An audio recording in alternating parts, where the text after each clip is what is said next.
Чтение райдеров звезд, которые в последние годы стали доступными благодаря интернету, подобно чтению захватывающей фантастики. Если кто-то сочтет требования звезд к принимающей стороне абсурдом, то кто-то естественной необходимостью комфорта и спокойного существования, стремлением создать привычную творческую атмосферу на новой концертно-театральной площадке. Например, Стингу было необходимо, чтобы стены коридора, ведущего к сцене, были задрапированы черной тканью.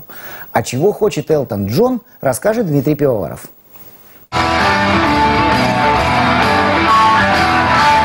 2 килограмма вареной колбасы и напитки покрепче для Иванушек, большой портрет за спиной у себя любимого для Филиппа Киркорова, хлеб из специальной норвежской муки спельты, который возят с собой участники группы «Аха», или субтропические выжимки, коктейли из соков и из тех ингредиентов, которых не найдешь в Казани, для Натальи Орейро, многие считают это просто блажью, кто-то обычным рабочим состоянием, способствующим качественной работе на принимающей площадке.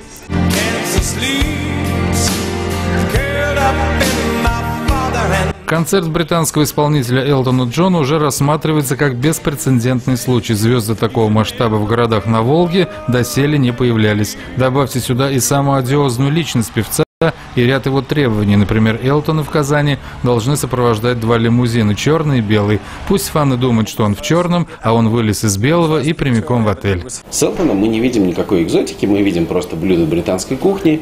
Это самый народный яичный салат, салат из тунца и различные там традиционные вещи: картофельные чипсы, fish and chips и кока-кола, пепси-кола.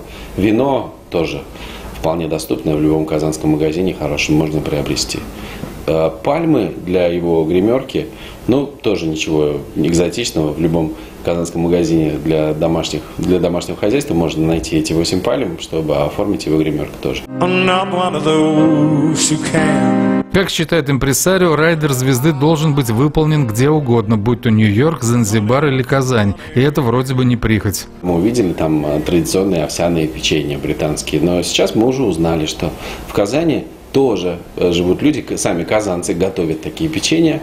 И просто для Элтона специально мы приготовим такие, где сахар заменен на сахарозаменитель. Как считают промоутеры, по уровню и качеству исполнения с Элтоном Джоном может быть подъемным лишь еще другой сэр – Пол Маккартни. Что касается приезда в Казань таких артистов, как Шаде, группа Депеш Мод или Джорджа Майкла, то у каждого свои недостатки. Даже для Москвы гонорар Джорджа Майкла пока считается неподъемным. Это более $3 миллионов.